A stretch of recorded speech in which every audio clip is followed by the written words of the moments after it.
Estamos estudando, então, Introdução à Teologia Cristã, né?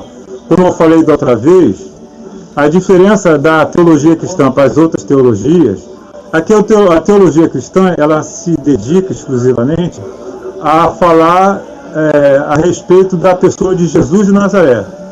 Jesus de Nazaré é o único homem da história da humanidade que diz que ele é Deus e que ele é filho de Deus. Isso, inclusive, vai ser a razão da sua morte. Então, a teologia cristã, ela centraliza toda a sua atenção na pessoa de Jesus de Nazaré. E hoje nós estaremos falando sobre a última parte dessa teologia. Na teologia cristã, nós temos a história da igreja e da teologia, conforme nós falamos semana passada. E aí, semana passada, nós falamos sobre as fases da teologia. E hoje nós vamos falar, nessa quarta parte, sobre a teologia da cruz. Essa teologia da cruz, ela foi desenvolvida principalmente por Martinho Lutero. Martinho Lutero viveu naquele período em que a Igreja Católica havia praticamente dominado o mundo e se praticava uma teologia que Martinho Lutero chama de teologia da glória. Essa teologia da glória nada mais é do que uma teologia que busca a salvação pelas obras. Então, Martinho Lutero vai desenvolver aquilo que ele chama de teologia da cruz. Né? É a primeira parte, é a quarta parte do nosso curso, que nós chamamos de teologia da cruz. A teologia da cruz, ela tem alguns princípios. Né? Primeiro, Martinho Lutero ele vai desenvolver a ideia que o homem e a humanidade eles têm a inabilidade, eles são incapazes de cumprir a lei de Deus.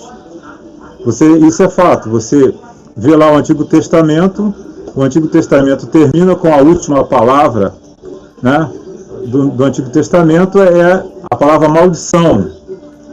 Por quê? Porque o homem não consegue cumprir a lei de Deus. E a lei de Deus também, ela não foi feita para cumprir na sua integralidade. O objetivo da lei é a lei ela mostra um retrato. A lei, ela mostra que nós somos pecadores. E o ser humano, como ele foi contaminado pelo pecado de Adão, ele não consegue cumprir a lei. Por isso que na história da humanidade, só teve uma pessoa que foi capaz de cumprir a lei. Os irmãos sabem quem foi capaz de cumprir a lei? O próprio Filho de Deus. Né? Jesus Cristo foi o único homem que cumpriu toda a lei. E Martinho Lutero, desenvolvendo a teologia da cruz, ele vai dizer isso, que o homem não tem capacidade de cumprir a lei e por isso ele precisa da graça de Deus. Lutero enfatiza o papel da graça como salvadora. E as boas obras, cumprimento da lei, né, não tem o poder de melhorar a situação. Quer dizer, você faz boas obras não para ser salvo, mas você faz boas obras porque você é salvo. Né? A teologia da cruz prega que o evangelho é tolice para o mundo. O mundo não entende o evangelho. Né? Vamos lá, dando continuidade aqui, só para a gente caminhar. A teologia da cruz ela está centralizada no evangelho. Né? E aí eu coloquei alguns versículos que vão dar base a esse pensamento. Porque os judeus pedem um sinal e os gregos buscam sabedoria. Mas nós pregamos a Cristo crucificado, que é escândalo para os judeus e loucura para os gregos.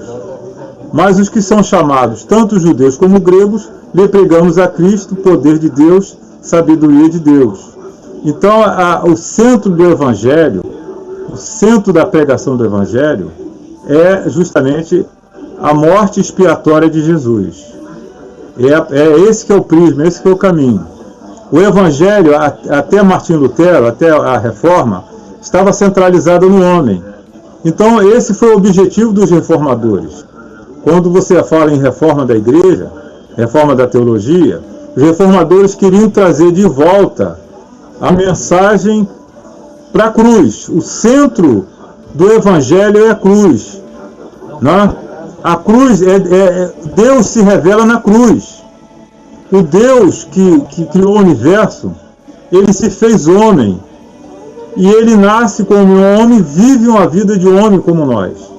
Então a revelação máxima de Deus ocorre justamente na cruz.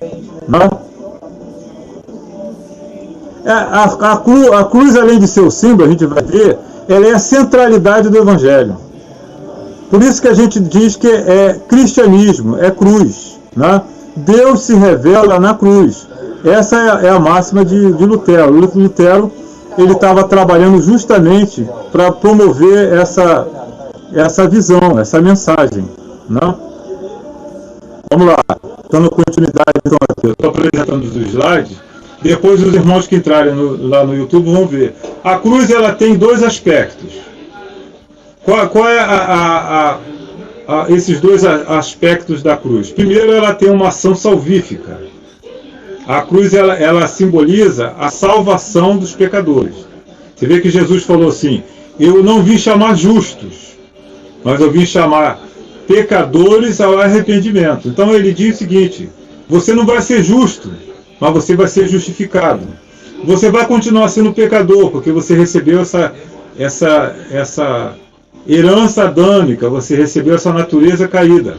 Mas você é convidado pelo Evangelho a ter uma vida de arrependimento. Esse é o caminho. E o outro aspecto da cruz é o aspecto relacional. Uma revelação de Deus a respeito do seu caráter. Deus na cruz, ele revela o caráter de Deus. Ele revela um dos principais aspectos do seu caráter, que é o amor. Né? Então você pode guardar que a cruz ela tem dois aspectos. O aspecto salvífico, que é uma ação para a salvação dos pecadores, e um aspecto relacional, porque Deus vai se revelar o seu caráter através de Nazaré. Né? A outra questão também interessante da teologia da cruz é a justiça de Deus.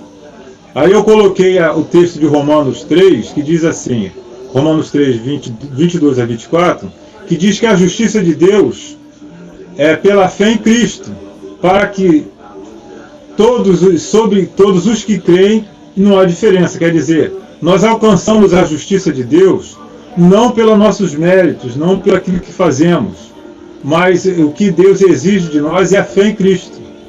Então a teologia da cruz ela vai dizer que nós somos justificados única e exclusivamente pela fé em Cristo. As obras, elas não têm caráter de justificação. O que justifica a pessoa diante de Deus é a fé em Cristo. E o texto que deixa claro isso é que diz que todos pecaram e destituídos estão da glória de Deus. Então, isso que é a ênfase que Martinho Lutero falava, é que nada que o homem faça, ele consegue conquistar nenhum favor de Deus. Você só consegue conseguir alguma coisa de Deus através de Cristo. E como ele diz também, sendo justificado gratuitamente pela sua graça. Veja, o ser humano tem dificuldade de entender a graça de Deus. Porque a gente tem mania de querer pagar, nós temos mania de querer, o nosso orgulho, né, não quer ficar por baixo, então a gente não gosta de dever favor a alguém. Mas diante de Deus, nada que a gente faça vai justificar algum pecado. E nós somos justificados então, conforme diz Romanos 3, 22 a 24, somos justificados gratuitamente pela nossa fé em Cristo. E essa gratuidade que é a questão de fé. Né? Isso é um dos aspectos da teologia da cruz. Martinho Lutero, ele vai refutar aquilo que ele chama de teologia da glória. Então veja só, a teologia da cruz, ela centraliza toda a ação de Deus através da cruz. É através da cruz que Deus vai agir a sua ação salvadora, a sua ação redentora. Mas o homem, o ser humano comum, ele vai tentar criar caminhos para chegar a Deus, para se justificar. Então, Martinho Lutero chamava esses caminhos de caminho da glória, porque essa salvação pela obra, ou salvação por diversos caminhos humanos ou humanistas, eles trazem uma satisfação para o ego humano. Então, Martinho Lutero vai rebater a teologia da cruz. Então ele diz assim: para o teólogo da glória, a razão e os sentimentos humanos deve ser ampliado para aumentar o conhecimento de Deus e o mundo. Assim, uma ação parece ser boa e ela deve ser boa. Então, veja só, a teologia da glória é justamente aquele grupo de pessoas que procuram se justificar diante de Deus através de ações. Você tem, por exemplo, os espíritas. O maior grupo que faz ação social no Brasil são os espíritas, porque eles acham que, como diz o slogan deles, né? Sem obra não há salvação, sem verdade não há salvação. E a cruz, ela é o quê? A maior manifestação de Deus, né? Porque Deus se revela através da cruz, certo? Alguém tem algum comentário, quer falar alguma coisa? Douglas, então, se eu colocar aqui o Douglas, está chegando agora aqui, está entrando aqui. Douglas, está me ouvindo, Douglas?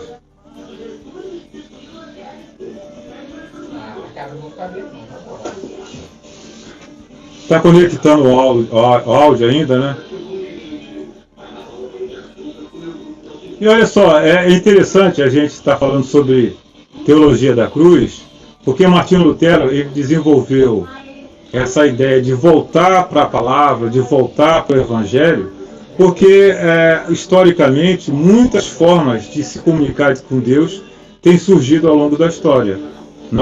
A teologia da cruz, por exemplo, vai ter pessoas que vão querer agradar a Deus com obras.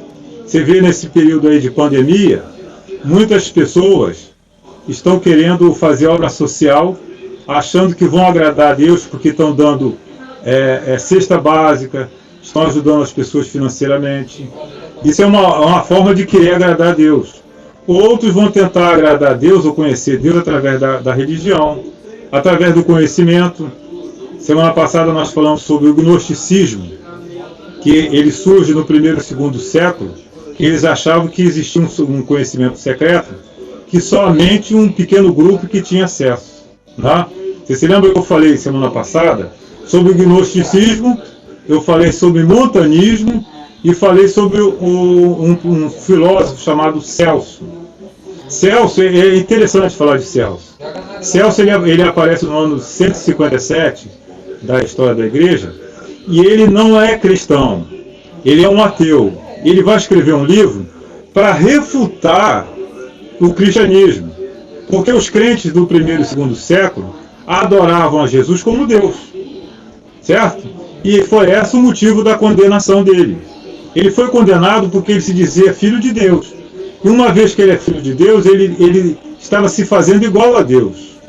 Ele dizia que ele tinha um relacionamento exclusivo com Deus que os outros não tinham. Essa foi a razão da morte de Jesus. Então Celso, para tentar refutar o cristianismo, o que Celso vai fazer? Ele vai dizer o seguinte: é impossível que Deus venha ao mundo e viva como ser humano. A única forma de Deus vir ao mundo e viver como ser humano é se ele mudasse a sua natureza. Olha que coisa interessante. Então veja só que coisa interessante. Celso era um filósofo ateu que tentava refutar o cristianismo, isso aí no ano de 157 ou 180, mas existe essa variação, e ele provoca uma discussão sobre a natureza de Jesus. Então começaram, os pensadores da época, começaram a pensar, olha, Celso tem razão. Porque Deus, ele não pode ser homem ao mesmo tempo ser Deus. Deus não pode morrer, Deus não pode sangrar, porque como é que ele pode ser Deus e ao mesmo tempo ter uma vida humana como nós? A única forma disso acontecer é se ele tivesse uma outra natureza. Então esses questionamentos começaram a fervilhar, e quando chegou no ano 325, houve o concílio de Niceia, onde Atanásio ele foi defender justamente isso. E Jesus ele tinha as duas naturezas. Ele tinha a natureza humana, né? E tinha a natureza divina. Ele assumiu a natureza humana para viver como homem. E aí, como é que a gente mostra isso na Bíblia? É Filipenses 2. Filipenses 2, de 4 a 9, vai dizer que ele se esvaziou dos seus atributos. Ele se esvaziou e assumiu uma natureza humana. Seria a única forma dele ser homem e ao mesmo tempo ser Deus. Né? Então só que a gente pergunta, mas é possível Deus viver uma vida humana? É possível? Não. É. Mas para que isso aconteça, ele tem que assumir uma outra natureza. Então você tem na pessoa de Jesus, e Jesus é a pessoa única do universo, que tem duas naturezas, tem dois DNA. Ele tem o DNA de Maria, que assumiu o DNA de Maria no ventre de Maria, e tem o DNA divino, a substância divina. E o que eu acho interessante quando fala de Celso, que quem provocou essa reflexão foi um ateu. Foi uma pessoa que não tinha nada com o Evangelho, que levou as pessoas a refletirem isso dentro das Escrituras. É a mesma questão da Trindade. Não foi o Tertuliano que inventou a Trindade, mas os questionamentos que surgiram ali levaram os homens a irem para a Bíblia e começar a estudar para encontrar na Bíblia aquilo que a resposta para essas questões. Entendeu? Então, esse questionamento começa através de um filósofo ateu que escreveu um livro tentando refutar o cristianismo, e no desenrolar da história isso acabou provocando o concílio de Nicéia em 325 e depois finalmente o concílio de Calcedônia em 381, onde foi definitivamente resolvida a questão da substância de Jesus, né? E hoje, apesar de estar tão longe, né, você vê, Celso viveu no ano de 157 depois de Cristo. E até hoje ainda existem pessoas que questionam a natureza de Jesus, como se isso fosse uma novidade. Entendeu? Isso que eu acho muito interessante. Mas a história, ela vai registrar justamente o contrário disso aí. Tá? Lutero, ele, ainda falando sobre a teologia da glória, ele criticou muito a teologia da glória. Por quê? Porque era uma teologia especulativa, ela enaltecia e enaltece o ser humano, e Lutero vai dizer o seguinte, que a teologia da glória ela está centrada no homem. Você vê que Lutero falava isso no tempo da Reforma. O humanismo ainda não tinha surgido, mas já estavam os precursores do humanismo. A teologia da glória, a teologia que diz que o homem pode alcançar a salvação por méritos próprios, ela coloca o homem como elemento da salvação. É através do homem que a salvação vai acontecer. Né? A teologia da glória, ela tem pelo menos quatro possibilidades. Primeiro, a tentativa do homem salvar-se a si mesmo. E aí ele vai desenvolver a religião humanista, ele vai tentar se justificar através de boas obras, ou ele vai desenvolver uma espiritualidade. E hoje você vê o que acontece no mundo ocidental, oriental, né? Onde tem aquelas culturas espiritualistas, yoga, aquilo ali são todas culturas espiritualistas que tentam desenvolver aquilo que Lutero chamava de teologia da glória. Ele também faz um contraponto entre a sabedoria do mundo e a sabedoria de Deus. Para Lutero, a sabedoria do mundo é loucura para Deus. E, na realidade, é produto do orgulho. Né? Porque quanto mais o homem aprende as coisas do mundo, ele se acha autossuficiente. E é justamente isso, a sabedoria do mundo provoca essa autossuficiência. Mas na teologia cristã, a chave do conhecimento é a cruz. Né? A cruz que Lutero tanto ressaltava ali. Então nós estamos falando da teologia da cruz, que é centrada na cruz de Jesus, e a teologia da glória, que é a teologia humanista, onde o homem tenta buscar a salvação. A sabedoria de Deus, conforme Lutero diz, está lá em Romanos 11, deixou todos os homens indesculpáveis. O texto de Romanos diz que não existe ninguém que seja indesculpável diante de Deus. Todos são culpados, porque todos pecaram e destituídos estão da glória de Deus. Enviou a lei para evidenciar o pecado. Foi aquilo que eu falei. A lei ela não salva, mas ela evidencia o pecado. É como se você chegasse diante do espelho e olhasse para você e visse suas mazelas. Né? A lei ela torna evidente aquilo que está escondido. E é justa ao mesmo tempo a justificação do ímpio, uma vez que o ímpio se convertam ao Evangelho. Né? A teologia da cruz ensina, segundo Lutero, que o homem pecador se tornou incapaz de reconhecer a Deus. E aí, interessante, Lutero ele usa essas duas palavrinhas. Deus revelatus, que é o Deus que se revela na criação, e o contato com esse Deus revelatus, o homem perdeu por causa do pecado. E por causa do pecado, Deus passou a ser o Deus oculto, que Lutero chamava de Deus abscundus. Quer dizer, um Deus revelatus na criação, mas o pecado fez com que o homem não enxergasse Deus. E a gente vê isso hoje, nos nossos dias, como que isso acontece, né? Porque as pessoas, até o Salmo 51, ela vai dizer que... O que diz o Salmo 51? Diz que para o homem, Deus não existe. Quantas vezes a gente vê falar isso aí, né? Por que as pessoas dizem que Deus não existe? Porque o pecado, ela cega o entendimento. O homem natural, ele nunca vai chegar a Deus. Porque, veja só, até para nós que somos cristãos, olha o esforço que nós temos para estudar a Bíblia, o esforço que nós temos para a oração.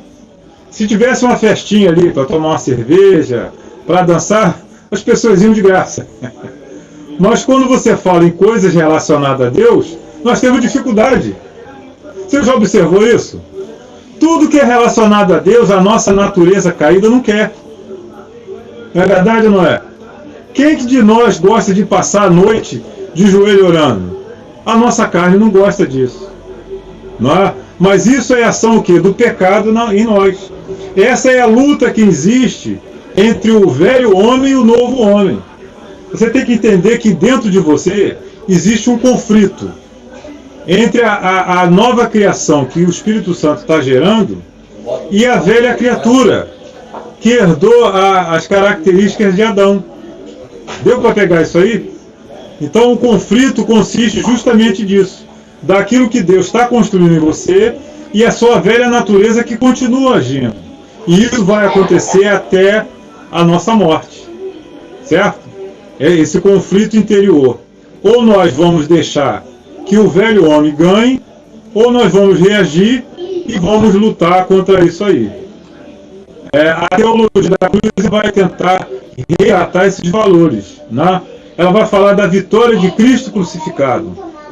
Cristo venceu, mas o mundo não sabe disso. A vitória do mundo que jaz no maligno. O mundo está morto. Vê que coisa interessante. O mundo diante de Deus está morto. O objetivo do Evangelho é alcançar aqueles que creem. Mas o mundo todo não vai ser salvo.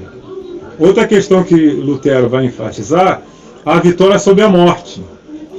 A morte é a última inimigo a ser vencido. Né?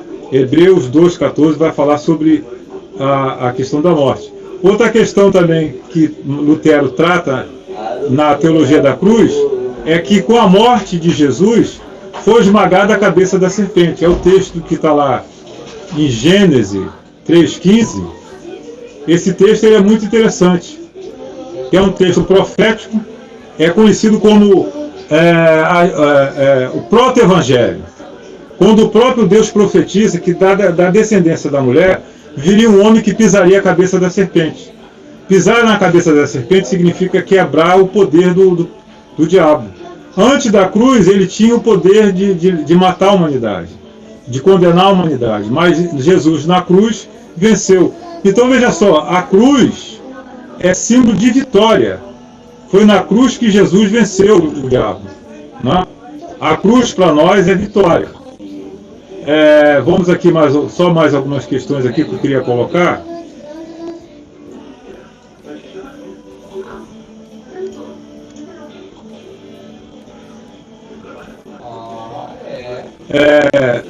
Voltando aqui para a gente caminhar, a cruz é a revelação máxima de Deus. Se você quer conhecer a Deus, não existe outra maneira de conhecer a Deus que não seja pela cruz. A cruz revela a criação, revela a pessoa de Jesus.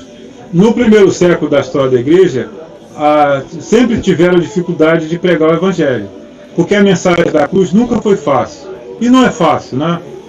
Como explicar a adoração ao homem condenado como criminoso e submetido à mais humilde humilhação? A combinação da morte e do crime vergonhoso. Quer dizer, para as pessoas, Jesus era um criminoso. E como é que você vai explicar que um criminoso é o próprio Deus? As pessoas tinham dificuldades de entender, né, a pregação. Paulo, ele esteve em Corinto, ele esteve em Romanos e ele encontrou a mesma dificuldade. Porque ele dizia assim, porque a palavra da cruz é loucura para os que perecem, mas para nós que somos salvos é o poder de Deus.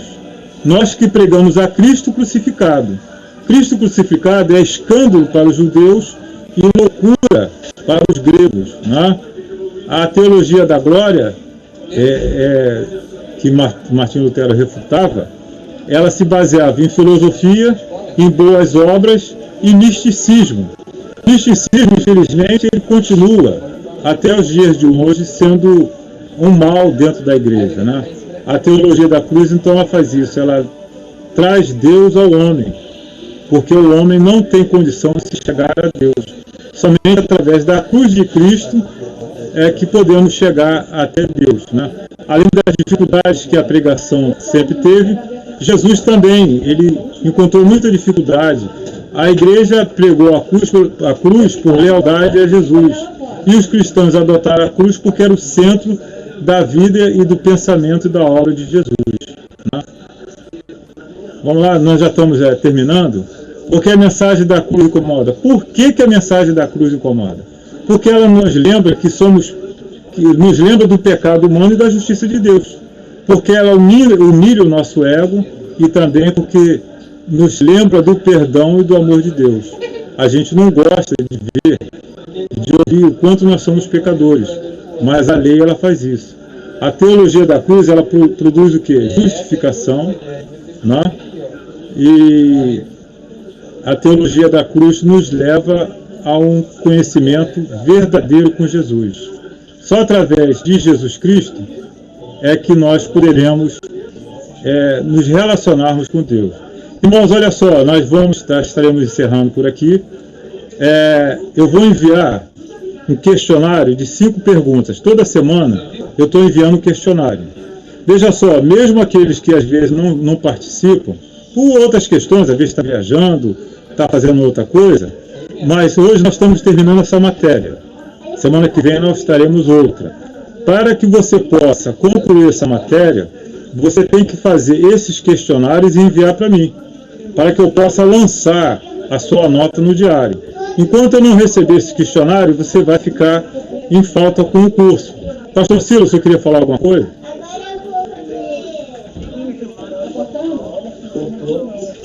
Eu vou enviar, já enviei alguma coisa, mas eu vou enviar para o senhor então, o de hoje, da semana passada. A irmã Simone, a senhora tem, não tem? Então olha só, essa aula eu vou botar amanhã no YouTube, mas o questionário de hoje já vai estar lá. Inclusive, a apostila está lá. A irmã Simone, a senhora viu lá a apostila? Olha lá, viu? A irmã Simone lá dentro. Ela já estava preparadinha. Ô André, você já pegou a sua apostila? Isso, então depois você pega lá, entendeu? Aí, todo mundo está com a apostila. Agora, encerrando aqui, você pode entrar lá, eu vou mandar o questionário. Esse questionário é para você escrever com as suas palavras, tá? Você vai ler tudo aquilo que nós falamos, ler a apostila e vai responder ali. E então, semana que vem vai ser outra matéria, tá bom? Irmãos, alguém quer falar? Não, pastor. Eu mandei para o seu e-mail. Para a primeira, eu mandei, está no seu e-mail, já mandei para o senhor já. Tá bom? Tá, eu mando os dois para o senhor então, tá bom? Meus irmãos, Deus abençoe, fica na paz. Esse período vai passar e a gente vai estar junto de novo. A gente vai comer aqueles bolinhos, vai tomar o café, tá bom? Que Deus abençoe, fica na paz. Amém.